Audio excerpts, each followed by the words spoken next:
Hello everyone, this is the video for Chapter 1, Section 3. You made it to the last section of the first chapter. Way to go! By now, I hope you've gotten into the groove of watching and listening to the videos and filling out the lecture notes at the same time. This should be done in the same sitting, but I'm not expecting you to fly through it. Take your time, pause the video when you need to write something down, rewind when you don't understand something, use your e-text and other resources to look up things you find confusing. Also, note any questions you have as you're going through. Put a star next to a question you didn't get. Ask when you come to class. This is all about your learning, so I want to make sure you're getting it. Don't be afraid to ask questions. That's what I'm there for. Okay, this section is starting to dig a little deeper and ask you to do a little more thinking. We're going to be talking about types of statistical studies and key elements in designing them, as well as the methods for creating a sample. I'm also going to challenge you to identify some mistakes made in given studies to look for a bias or flaws in study design. We're getting going now, so open your brains. Let's get started. Welcome to the video lecture for the last section of Chapter 1, Section 3, Data Collection and Experimental Design. This section has a ton of terminology, so if you need to pause and get some of these terms defined in your notes, please do so. Your book does a good job of summarizing the whole idea in this section in one paragraph. It says, the goal of every statistical study is to collect data and then use the data to make a decision. Any decision you make using the results of a statistical study is only as good as the process used to obtain the data. When the process is flawed, the resulting decision is questionable. So you guessed it, we're going to be talking about designing a study and how to do that in the best way possible. In this section, we're going to learn how to design a statistical study and how to distinguish between an observational study and an experiment, how to collect data by using a survey or a simulation, how to design an experiment, and how to create a sample using random sampling, simple random sampling, stratified sampling, cluster sampling, and systematic sampling, and also how to identify a bias sample. Let's review the cyclical process of a statistical study that we talked about before, this time focusing on the design of the study.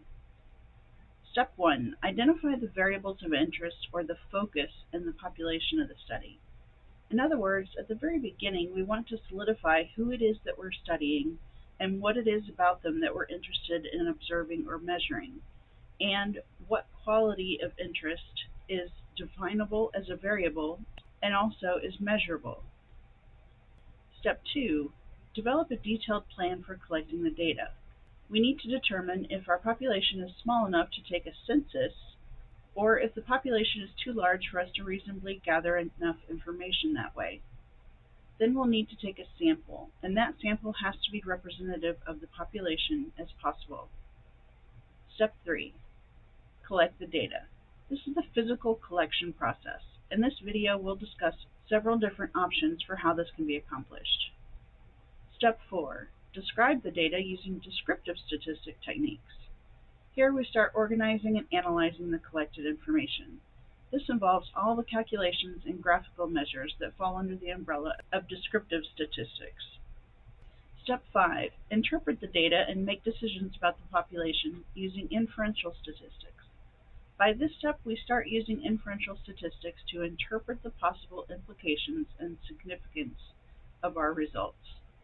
We start the conclusion process, making decisions, if any, about what the sample data says about the population. Step 6, identify any possible errors. This step is a bit retrospective.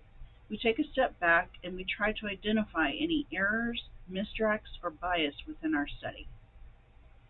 Now let's think about the two main labels that statistical studies can be categorized under. Statistical studies can either be categorized as observational studies or experiments. It all has to do with the interaction between the researcher and the subjects of the study.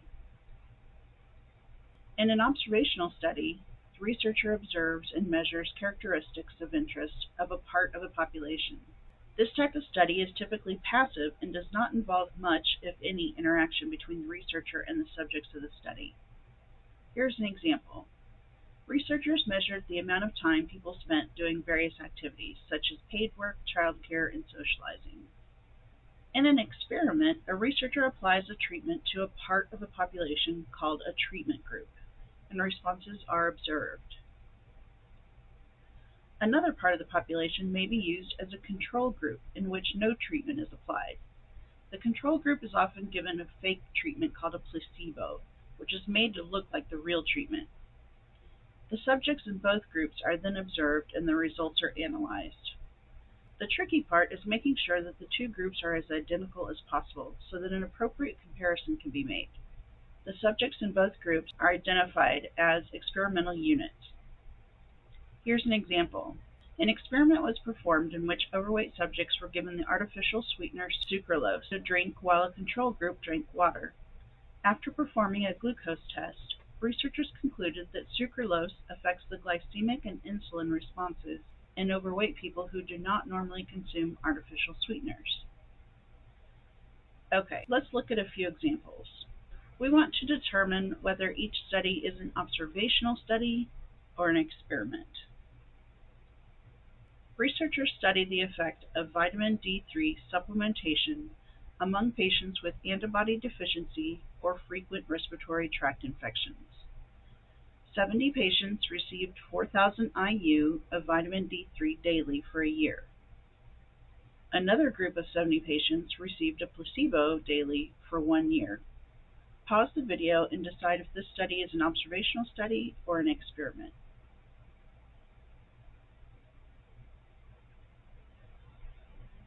This study applies a treatment, the vitamin D3, to the subjects, so it is an experiment. Okay, let's do another one. Researchers conduct a study to determine how confident Americans are in the economy. Researchers call 3,040 U.S. adults and ask them to rate current U.S. economic conditions and whether the economy is getting better or worse. Pause the video and decide if this study is an observational study or an experiment.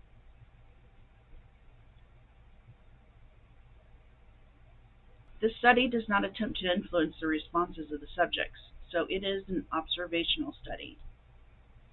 Now, there are a few other designs for statistical studies that you might consider to be subsets of observational studies and experiments. These are simulations and surveys. A simulation uses a mathematical or physical model to reproduce the conditions of a situation or process. A simulation uses computers, simulation software, and sometimes rather extravagant physical models to try out what can't be done in real life. It allows you to study situations that are impractical or even dangerous to create with real people or situations. They often save time and money. An example of a simulation is that car makers use dummies in their simulations to study the effects of crashes on humans. Another example is air traffic patterns, where it would be dangerous and impractical to use real-life situations to test out theories of different air traffic patterns. Surveys are the last type of statistical study we'll look at in this class, so there are others. Surveys involve an investigation of one or more characteristics of a population. They are carried out on people by asking members of the population questions. They're done in lots of mediums, depending on how they want to reach the population, or what method will give them the highest possible return of results. In designing a survey, it is important to word the questions so they do not lead to biased results, which would not be representative of the population. Here's an example. A survey is conducted on a sample of physicians to determine whether the primary reason for their career choice is financial stability. In designing the survey, it would be acceptable to make a list of reasons and ask each individual in the sample to select their first choice. That would be an unbiased way to get their responses. Now, of these data collection methods, experiments are by far the most difficult to design. A well-designed experiment is less likely to be biased if it incorporates the following key elements: control, randomization, appropriate sample size, and replication. Let's look at a few things that affect the first key element, control. One is called confounding variables. These occur when an experimenter cannot tell the difference between the effects of different factors on a variable. Here's an example. A coffee shop owner remodels her shop at the same time a nearby mall has its grand opening. If business at the coffee shop increases, it cannot be determined whether it's because of the remodeling or the new mall. The goal is to spot these variables as early as possible. Another factor that can affect the control of a study is the placebo effect. This effect occurs when a subject reacts favorably or positively to a placebo when in fact they have been given a fake treatment. To help control or minimize the placebo effect, a technique called blinding can be used. Blinding is a technique in which the subjects do not know whether they are receiving treatment or a placebo. In something called a double-blind experiment, neither the subject nor the experimenter knows if the subject is receiving a treatment or a placebo. This helps mask the behavior of the experimenters who may behave or observe things differently if they know which group they're dealing with. Okay, here's the next key element in experimental design, randomization. Experimenters must ensure the groups used for experiments are not biased. There are a few types of designs that can help make sure of this. One is completely randomized design, wherein subjects are assigned to different treatment groups through random selection. Another is randomized block design. In this design, subjects are divided according to similar characteristics into blocks, and then within each block, they are randomly assigned to different treatment groups. This one is a little more involved, so let's talk through an example. Say an experimenter is testing the effects of a new weight loss drink. First, he may divide the subjects into categories according to age group. Then, within each age group, he would want to randomly assign subjects to either the treatment group or the control group. That way he is getting a randomized sample of each age group. There is also a method called matched pairs design. In this design, subjects are paired up according to something they have in common. Then, one subject in the pair is randomly selected to receive one treatment, while the other receives a different treatment. For example, two subjects may be paired up because of their age, weight, where they live, and/or physical characteristic. Again, this is accomplished using just two individuals at a time, hence the name matched pairs. The third key element in properly designing an experiment is the sample size. The sample size needs to be large enough to represent the population being studied, but small enough to support the execution of the experiment financially and realistically. Later in this video, we'll talk about using different techniques to obtain appropriate samples. Last but not least, experimenters always want to validate the results by making the study replicable. That is, it must be designed in such a way that someone could repeat it under same or similar circumstances. For example, to test a vaccine against a strain of influenza, 10,000 people are given the vaccine and another 10,000 people are given a placebo. Because of the sample size, which is very large, the effectiveness of the vaccine would most likely be observed. But if the subjects are not selected so that the two groups are similar, age, weight, gender, etc., the results will not be as valuable, nor will they be very easy to replicate. So more than just the sample size comes into play when you're thinking about replication.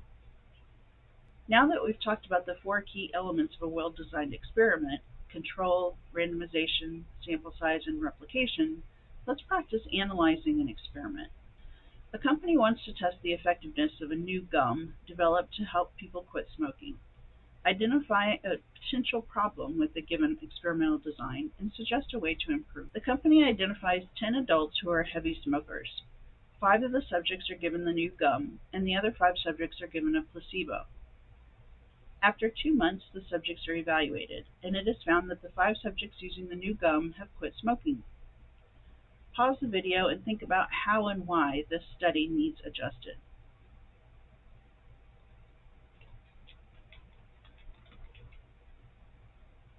The problem is that the sample size being used is not large enough to validate the results of the experiment.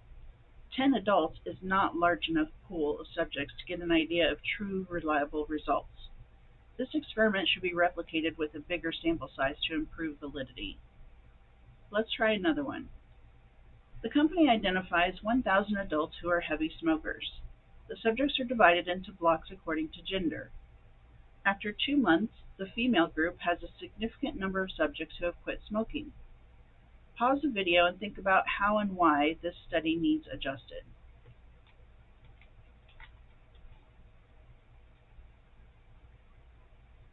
The problem here is that the randomized block design has been executed incorrectly. The blocks are defined by gender, which is fine, but within each block there doesn't appear to be a treatment group and a control group, and you need both. The new gum may have a greater effect on women than men, or vice versa. To correct this, the subjects can be divided into blocks according to gender, but then within each block they must be randomly assigned to be in a treatment or control group. Now that we've discussed what it takes to design an unbiased experiment, let's explore what it takes to collect an unbiased sample.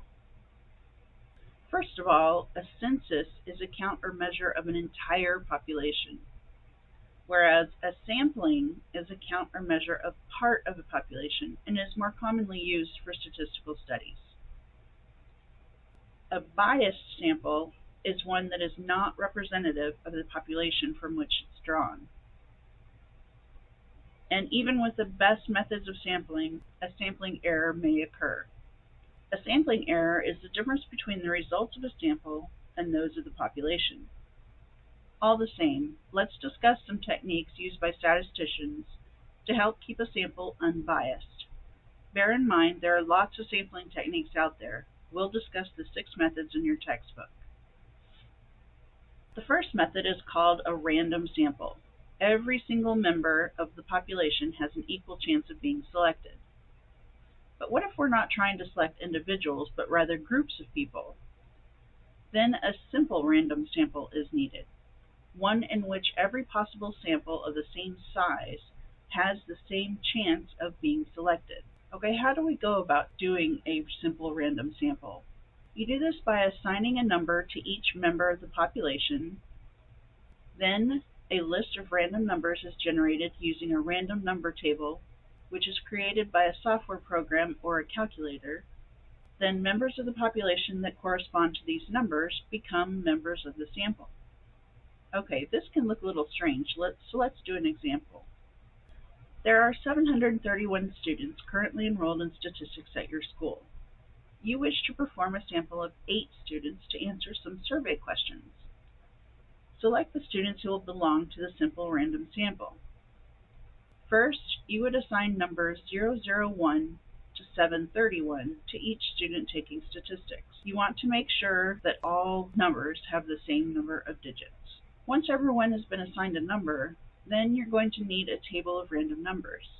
You can personally generate the table using your calculator or certain types of software, or you can use existing tables like the one in the appendix of your e-text. On this table of random numbers, you choose a starting place at random. Example, 3rd row, 2nd column. Then you start by counting by whatever number of digits you've used to assign to people to get your random numbers. For example, if you've assigned 3-digit numbers to everyone, you read the digits in groups of 3, like 002, 425, 053, and so on. Next, act as if the numbers are all one continuous line. Just skip the spaces as if they aren't there. Finally, ignore any numbers that aren't in the range of your assigned list. For example, we've only assigned people numbers up to number 731, so anything that won't be part of that range is not going to be part of our sample. If you come across a 3-digit number that's outside your range, acknowledge it but pass it up. Don't use it as one of your samples, and don't use the digits for any other entries. Let's look at the table here and see if you can do what we've just described.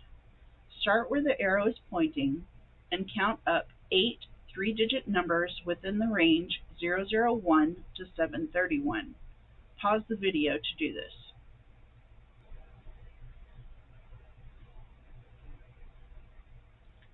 Okay, so here's what we get.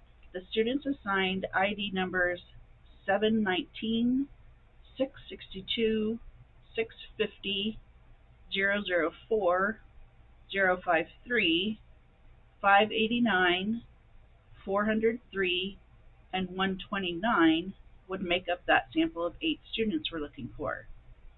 How did you do? Notice we skipped over the combo 738 because there's only 731 students in our population. 738 is outside of that range. Only students with the numbers 001 through 731 are eligible to be in the study. Okay, don't worry if that was tough. Practice will help you get the hang of it. Okay, on to another type of sampling. The third kind of sampling is called stratified sampling. It divides the population into groups or strata that share some characteristic and selects a random sample from each group. Here's an example. You want to collect a sample of the number of people per household who live in West Ridge County. You could divide them up randomly, but there's a chance that, say, different neighborhoods have different socioeconomic levels. Your samples might not be similar enough to be truly random. One way to ensure that you're selecting a random sample is to divide the households into socioeconomic levels first, and then randomly select households from each level.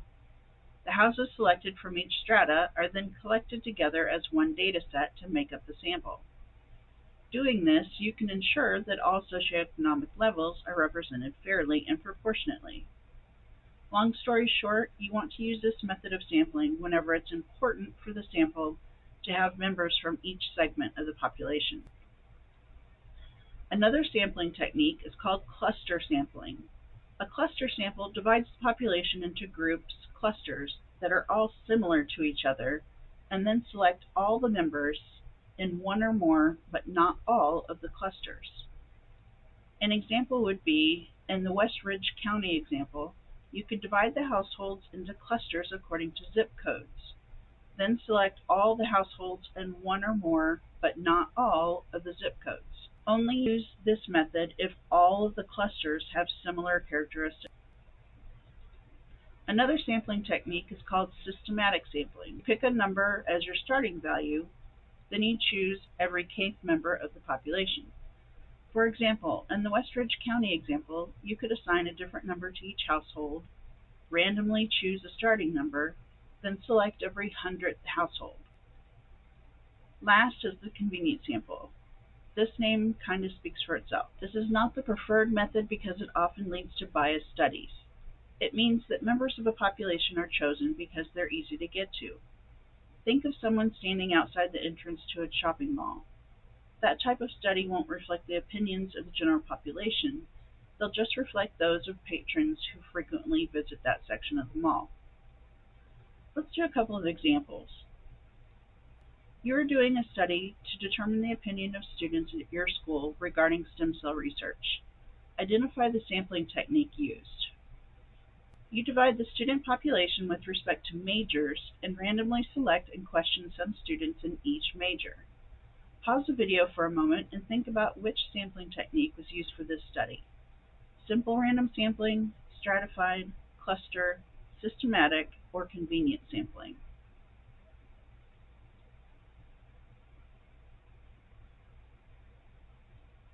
Here's the solution. This study used stratified sampling.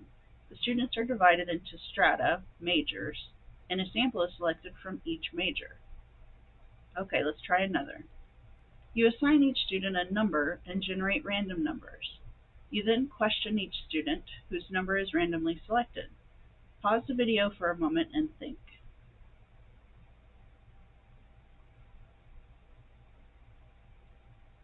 This study used the simple random sample technique. Each sample of the same size has an equal chance of being selected, and each student has an equal chance of being selected. Okay, one more. To understand students' opinions on stem cell research, you select students who are in your biology class. Pause the video for a moment and think about which sampling technique was used for this study. Simple random sampling, stratified, cluster, systematic, or convenient sampling.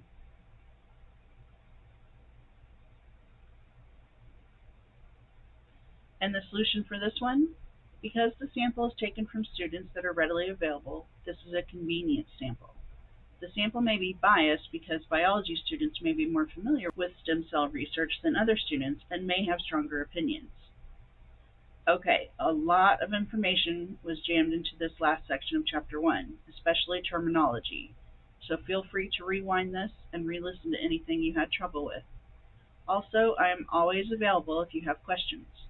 Keep up the good work. I'll see you in Chapter 2.